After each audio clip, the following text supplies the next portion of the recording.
Some people run a naked calendar link where their traffic goes straight to what is their calendar. We can select the dates and times. Some people run them through an application. This is what I do, where they must do an app and then they can see my calendar. If you're in an unsophisticated market, well, I recommend that you go ahead and add an app to your process. If you're currently running an application, there are two types of questions you must add. There are qualifying questions and there are intent-based questions. There's a really important difference between these.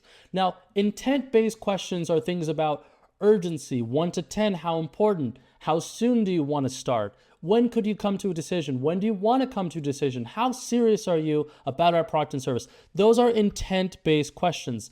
This second type of question is what are called qualifying questions. These are finding us facts or information that are going to better let us know or better educate us as salespeople as to if this person is qualified. Now, what I recommend that you add first are qualifying questions. The reason being, you can have people that are high intent still not buy versus those who are highly qualified convert better. And the reason being is I can have a burning desire to fix my problem, but not the resources to fix it. A matter of fact, what I will tell you from even seeing this in my own business with the clients, there is a higher correlation between people having 10 out of 10 urgency and not being able to buy and also being able to buy. Now, I know that's really confusing. Let me explain that to you.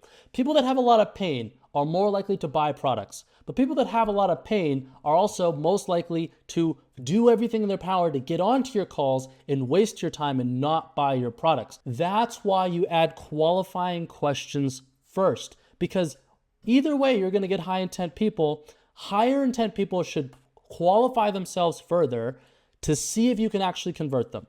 That's why qualifying questions come first. Now, some examples of qualifying questions are, tell me a little bit about your situation. How familiar are you with us and our brand? Do you have the kind of money to afford our service? Here's a little sequence for you. Steal this, put this into your business.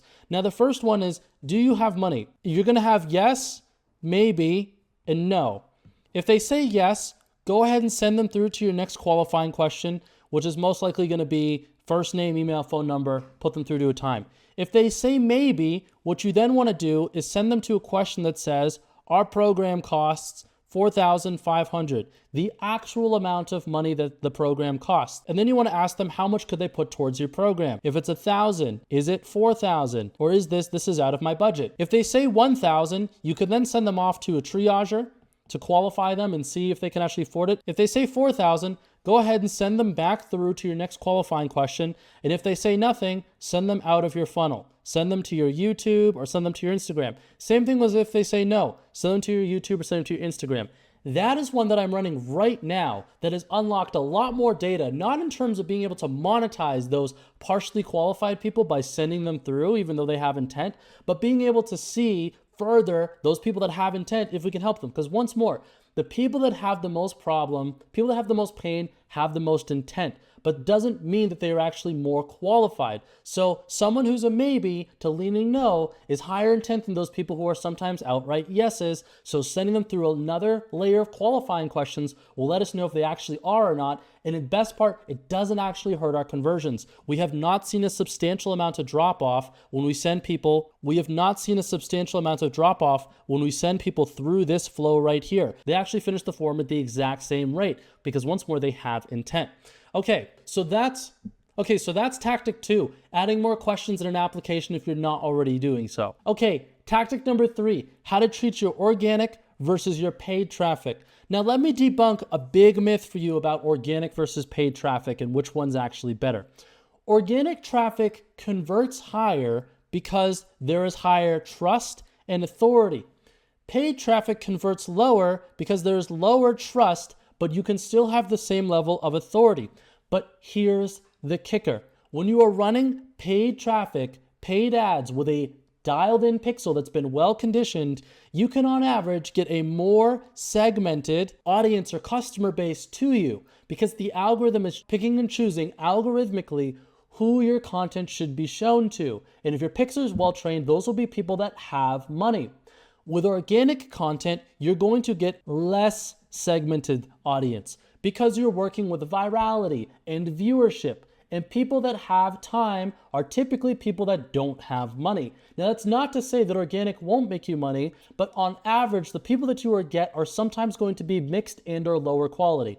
I have a client right now that has 2 YouTube channels, one with over 1 million subscribers, one with 40,000 subscribers, and it doesn't matter where they come from, we still get more unqualified leads on average from those channels than we do from our paid ads that we run. However, the sales that we get from organic come at a higher profit margin. So there are pros and cons to each. If you want to watch that back to understand it, definitely watch it back because that concept will take a moment to sink in.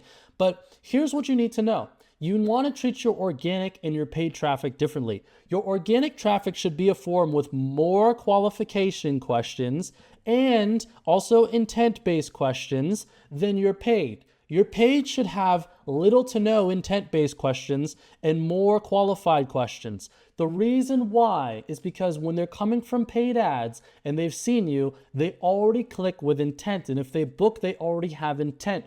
Versus organic, which could be somebody who's looking around on some lazy Sunday, just got time on their hands and went ahead and filled out your form. But also, the organic people cost you nothing. They cost you your time of making videos just like these. And because of that, you can afford to be harder inside of the form.